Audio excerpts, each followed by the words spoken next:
우리 강사무엘 목사님 나오셔서 토라 속에 계시된 이스라엘 회복과 연합이라는 소에서 박사 논문을 발표하겠습니다.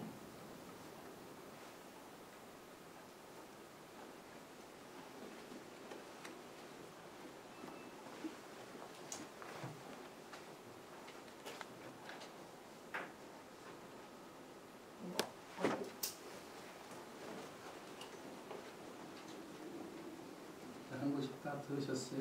예. 예슈아 하마시아 바로 하셈. 저도 사실 몇 년 전만 바로 2년 전만 하더라도 이런 말 못했어요. 그런데 여기 와가지고 우리를 구원하신 예수님 찬양합니다. 그 뜻을 말씀드렸습니다. 저는 토라 신학교, 토라 신학원 박사학위 과정에 있는 강사무엘 목사입니다. 이 시간 신학 박사 학위 논문 요약을 말씀드리고자 합니다. Doctor of Theology is Restoration. 그리고 제목은 토라 속에 숨겨진 이스라엘의 회복과 연합. The Restoration and Regathering of Israel Revealed in Torah.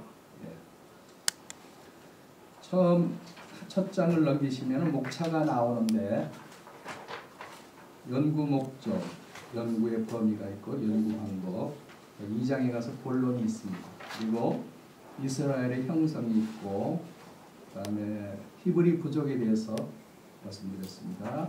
연구했습니다. 족장시대의 고고학적 증거가 있고 히브리란 말의 유래, 이스라엘 이름의 유래, 이스라엘의 문자적 의미, 이스라엘의 영적인 의미, 야곱의 집, 우리의 주체성, 야곱의 집의 의미, 언약을 받은 야곱의 집의 정의와 범위, 문자적인 야곱의 집, 다른 양들, 에브라임, 야곱의 집의 미래와 그 결과에 대해서 말씀드렸고, 그 다음에 시내산의 결혼 언약, 유대인의 결혼 절차의 이해, 두 증인, 정원이 깨어진 결과, 그 다음에 절기에 대해서 연구했습니다.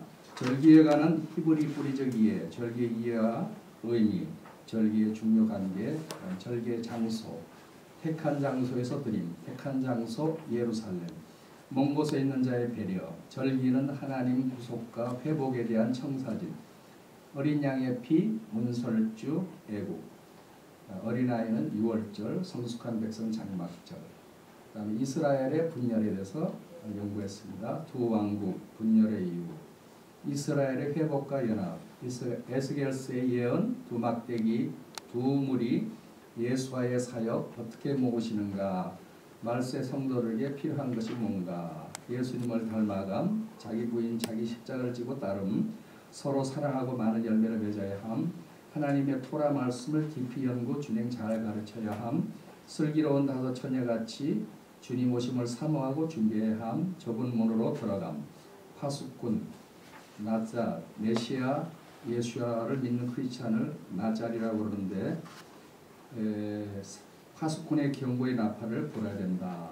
그 다음에 이스라엘 회복과 연합에 대해서 말씀드렸고, 그 다음에 토라 연구, 토라의 히브리 문자적 의미, 토라의 범위, 토라의 중요성, 그리고 결론으로 끝을 맺게 됩니다.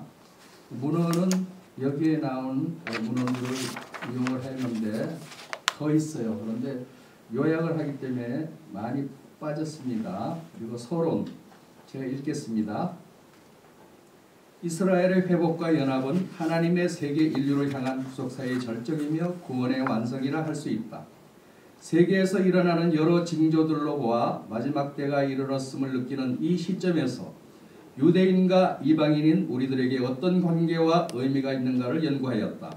특히 에스겔서 37장에 나타나는 두 막대기와 또한 신약에서 예수께서 행하신 오병이의 기적 속에 나타나는 숨겨진 영적 비밀이 무엇이며 흩어진 빵 부스러기를 모으니 12광주리가 되었다는 말씀을 추상적으로 알아왔던 지식이 얼마나 헛된 것인가를 깨우치고 이 논문을 쓰게 되었다. 연구의 목적, 본 논문은 토라 속에 숨겨진 이스라엘의 회복과 연합이라는 주제를 가지고 하나님의 구속사적 입장에서 생각하고 연구하면서 이스라엘의 12지파의 형성과 분열, 흩어진 두 지파가 에스겔서 37장의 말씀대로 회복되어지며 이스라엘의 회복이 우리들에게 무슨 뜻이 있으며 그 연합된 연합에 초점을 맞추고 이 논문을 전개해 나가려고 한다. 연구의 범위. 본 논문은 성경에 문자적으로 나타났거나 그 사실 속에 숨겨진 이스라엘의 형성과 분열, 회복과 연합에 대한 의미를 연구하고자 한다. 제1장은 서론이다. 여기서는 연구의 목적과 범위와 연구 방법을 소개한다. 제2장은 본론으로서 구약에 나타난 이스라엘의 형성 과정에서 히브리 부족에 대한 고고학적 증거를 제시하였고 히브리란 말의 유래, 히브리란 말의 유래와 그 의미, 이스라엘이란 말의 유래와 그 의미, 이스라엘 문자적 의미와 영적인 의미를 연구한다. 다음은 야곱의 집에 대한 우리의 정체성, 야곱의 집에 대한 의미, 야곱의 집에 대한 정의와 범위와 문자적인 야곱의 집을 연구하며 다음은 다른 양들 에브라임에 대하여 그리고 야곱의 집의 미래와 그 결과에 대하여 연구한다. 그 다음은 시내산의 언약의 의미와 유대인의 결혼 절차를 알아보았고 정혼이 깨어진 것에 대하여 연구한다. 그 다음은 절기에 대한 히브리 뿌리적 이해와 중요관계, 장소에 대하여 그리고 먼 곳에 있는 자들에 대한 배려를 연구한다. 다음은 이스라엘의 분열, 그 이유, 이스라엘의 회복과 연합에 대하여 연구한다. 마지막으로 토라 연구에 대한 것으로 토라가 무엇이며 토라의 범위에 대해서 토라의 중요성에 대해서 제시하며 결론으로 논문을 마친다. 연구 방법은 이 주제를 연구함에 있어서 해당되는 도서와 참고서 이에 대한 지식을 얻기가 매우 힘들었다. 이 말은 각계에서 이스라엘에 대한 연구가 더 많이 이루어져야 한다는 바람이기도 하다. 이 논문은 일찍이 히브리 뿌리를 연구하고 예수아를 사모하며 외로운 길을 달려가는 선구자적 의식을 가진 몇몇 이들의 노고를 치하하며 그들의 주옥 같은 문헌들을 기쁨과 감사의 마음으로 참조하였음을 밝힌다. 본론, 이스라엘의 형상. 이스라엘은 성경에 기록된 많은 예언들 중에 매우 중요한 부분을 차지하고 있다. 이스라엘 빼놓고는 메시아가 있을 수 없으며 유대인이나 이방인의 구원이 있을 수 없다. 예수님께서는 무너진 다윗의 장막 이스라엘을 회복하시기 위하여 재림의 약속을 주셨다. 주님의 재림을 기다리는 교회는 이스라엘 나라와 땅과 그 백성에게 특별한 관심을 가져야 할 것이다. 히브리 부족, 족장시대의 고고학적 증거. 왜 이렇게 먼저 고고학이 나오고 그랬나 하면은 현대주의자들의 그 견해가 아브라함 같은 인물이 실제적 인물이 아니다. 이렇게 하는 현대주의자들이 있어요. 그래서 이스라엘 나라의 그 형성 과정에 있어서 전설적인 인물로 보는 거기에 대한 반박으로 제가 여기에 썼습니다. 그래서 고고학적 증거를 여기에 제시하였습니다. 자료가 어디에 있었냐면 아수파니파니 도서관, 마리 서판, 뉴지 서판, 라스 스와마라 서판, 아마르나 서판, 저주 문헌 등에서 참조하였습니다. 히브리란 말의 유래, 히브리란 말의 세 가지 학설의 주장이 있는데 아브라함의 조상 중에 에벨에서 유래가 되었다고 하는 학설, B. 아브라함이 유브라데스 강을 건넌 것에 대한 건너다의 뜻인 아바르와 이브리. 이스라엘 사람들은 히브리를 이브리라고 발음을 해요. 그래서 이브리라는 말이 똑같이 자음으로 되어 있다. 건너온 자라는 뜻으로 히브리인이라고 불려졌다는 학설. 하비루에라는 말에서 파생되었다고 보는 학설. 그런 학설, 세 가지 학설을 여기 제시했습니다. 이 이스라엘 이름의 유래, 성경에서 이스라엘이라는 단어가 처음으로 나타나는 곳은 창세기 32장 28절인데 야곱이 하나님의 사람과 결혼 후에 이스라엘이라는 이름을 받는다. 그래서 성경에서 보면은 이스라엘 단어가 2900번에 나와요.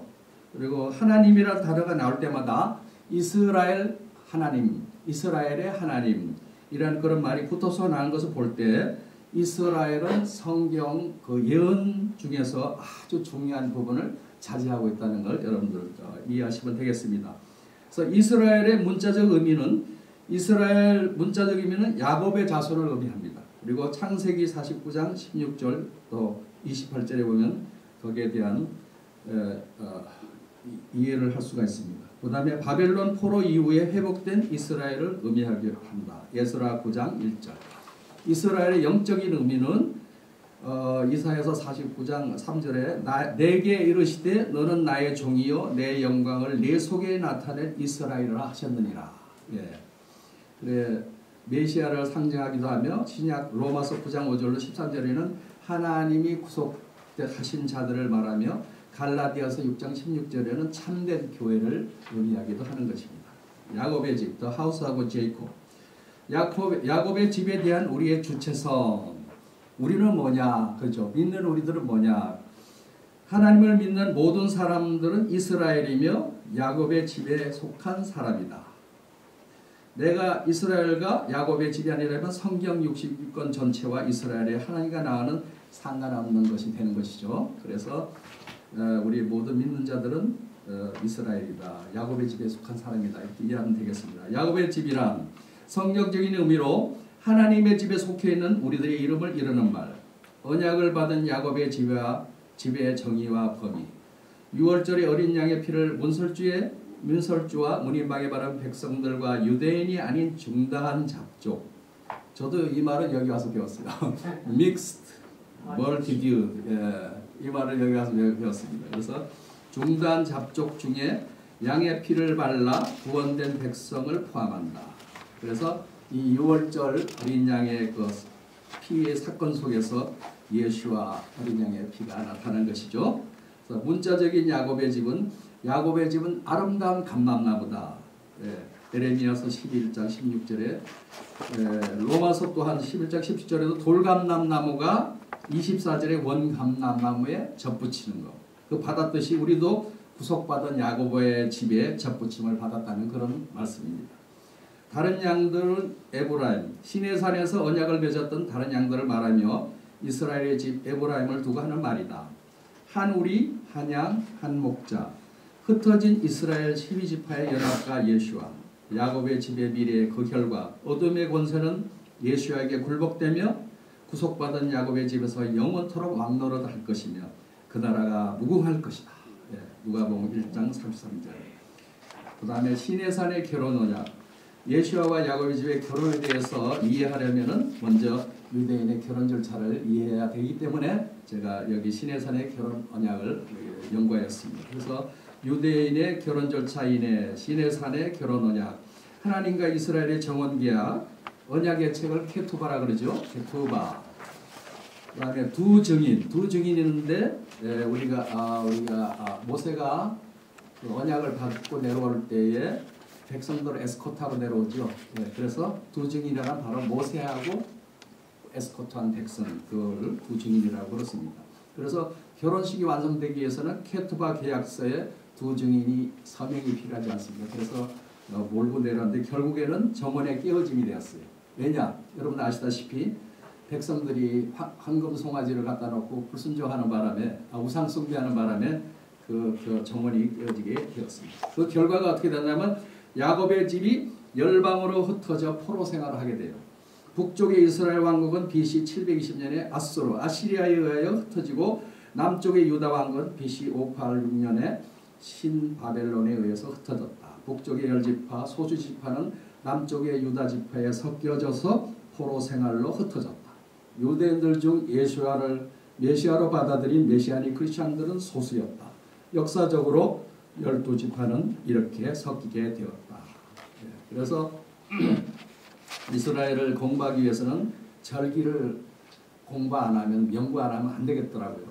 연구하면서 너무너무 고민도 많이 했는데 이 절기가 굉장히 중요하더라고요. 그래서 절기에 대한 그 히브리 뿌리적 이해. 절기는 이스라엘 백성들이나 비유대인 크리스찬에 있어서 중요한 의미를 가진다.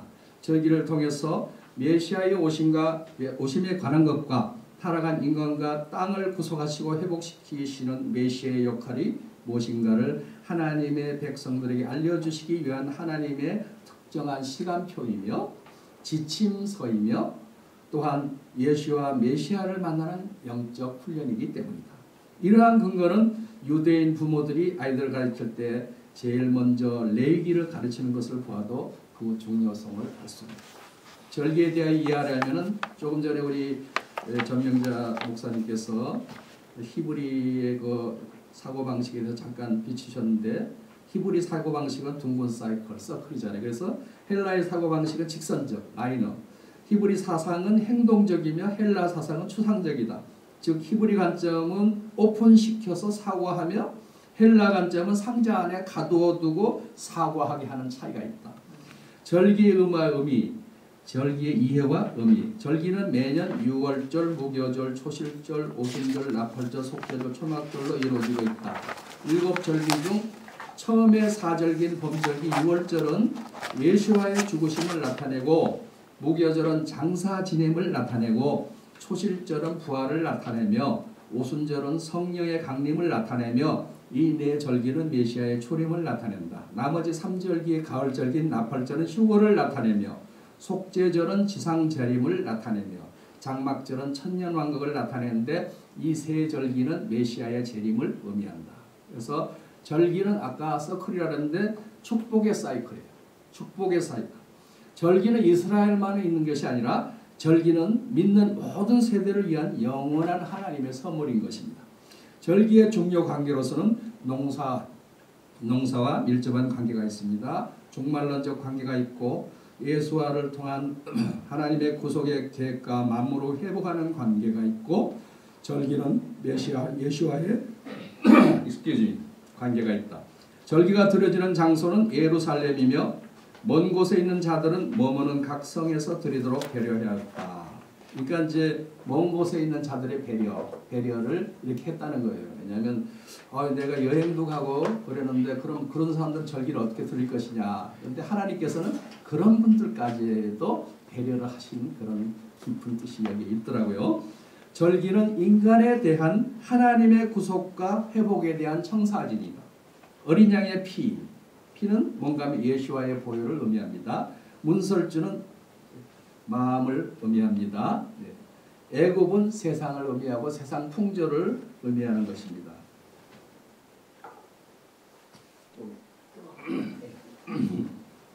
절기는 예행 연습, 리허설,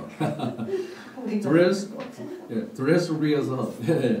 제 발음이 괜찮아요? 네, 좋습니다. 우리 영어 하면 우리 전 박사님이 최고인데요. 그래서 절기는 유대인만의 절기가 아니라 여호와의 절기다. 레위기 23장 1절로 2절 4절. 이스라엘의 분열. 그 다음에 이스라엘의 분열이 이제 되지요. 두 왕국으로 분단된 야곱의 집. 그래서 그 사울 왕은 이스라엘을 국가의 기초를 세웠고, 다윗왕은 그 나라를, 이스라엘 나라를 강대국으로 만드는 그런 일들을 하셨지 않습니까? 그런데 솔로몬 시대 때 북쪽의 이스라엘의 집, 요셉의 집, 사마리아, 에브라임 지파들은 아수르에 의해서 흩어졌어요. 아시리아. 그래서 아까도 말씀드렸지만 720년, BC 720년에 흩어졌고, 남유다, 또 유다, 베냐민, 레위 그런 지파들은 신바벨론에 의해서 흩어졌어요. 그래서 BC 586년에 흩어지게 됩니다. 그래서 분열의 이유, 그래서 흩어짐의 이유가 오히려 낫지 않을까 해서 근데 분열의 이유는 여러 가지가 있지만, 하나님에 대한 불순종, 하나님과의 언약, 즉 시내산에서의 청원 언약을 어겼기 때문인 것입니다. 그래서 신명기 28장 64절, 28장 36절, 36절에 그 원인이 황금송아지 우상숭배에 하나님이 얼마나 우상숭배를 싫어하는다는 것을 여기서 연구하였습니다. 그리고 예수와의 십자가의 길, 결국에는 예수와께서는 음란한 여인의 죄값으로 죽으셨다. 불법을 행하는 자들아 뭔가 하면 불법이 토라지 않습니까? 토라. 하나님께서 명한 그거를 정말 지키지 않을 때는 음란한 여자예요. 이 말씀을 지키지 않으면 음란한 여자라고 표현이 됩니다. 그래서 그 이유는 음란한 아내를, 토라를 범치 않고 구속할 수 있는 오직 유일한 길이 바로 뭐냐 하면은 예수와께서 십자가에 달리는 길, 그밖에 없다. 그런 얘기예요. 그래서 예수와의 죽으심과 흩어진 이스라엘을 모으는 사역의 관계는 밀접하다. 요한복음 11장 49절로 52절. 예레미야서 31장 10절, 에스겔서 34장 11절 또 13절. 이스라엘의 회복과 연합, 드디어 이제 이 회복과 연합에 대해서 나오죠. 그래서 에스겔서 예언 첫 번째 환상이 있는데 이스라엘이 합쳐질 것이라는 첫 번째 환상은 에스겔서 11장 14절로 21절. 두 번째 환상을 보는데 에스겔서 37장 15절로 22절. 그 다음에 두 막대기와 두 무리의 양이 있습니다. 두 막대기는 유다와 그 짝 이스라엘 자손, 에브라임, 요셉과 그 짝 이스라엘 자손. 이거 바로 두 막대기라고 해요. 그리고 두 무리의 양이 있는데 에브라임 집의 양과 유다의 집의 양을 말하는 것입니다. 예수와의 모으는 사역, 흩어진 이스라엘을 모으시는 예수와. 그래서 쭉 이렇게 나오는데 이것뿐만이 아니라 성경 전체가 교훈이더라고요. 너무너무 영안의 그냥 떠지면서 산상수훈을 가리키면서 이게 무엇인가 했더니 예수님이 흩어진 큰 무리들을 모으는 그 사역이더라고요. 이 공부하면서 내가 얼마나 은혜를 받은지 몰라요. 그래서 12자의 제자의 파송을 왜 했겠습니까? 12자의 파송도 흩어진 이스라엘을 모으기 위한 것이죠. 그래서 귀신 들린 사람을 고쳤는데 많은 사람들이 모였어요. 왜 그렇게 했어요? 흩어진 이스라엘을 모으는 것이에요. 그래서 쭉 많은 병자들을 고침, 백부장의 종을 고치심, 야이로의 딸과 혈루증 여인을 고침, 문득병을 고치심, 소경을 고치심, 중풍병자를 고치심, 가나안의 혼인잔치, 사마리아 여인의 전도, 모든 병과 모든 악한 심을 고치심, 악함을 고치심, 악한 것을 고치심, 베데스다 연못에 38년 된 병자. 예. 뭐 이것뿐만이 아니에요. 성경 전체예요. 이 오병이의 기적의 의미, 이것도 연구하면서 얼마나 또 그냥 내가 샥했다 그러나. 보리떡 5개는 뭐냐? 옷에 어긴 토라예요. 토라. 예. 물고기 2마리 뭐냐? 에브라임과 유다를 상징. 떡을 나눈다는 건 토라를 가리킨다.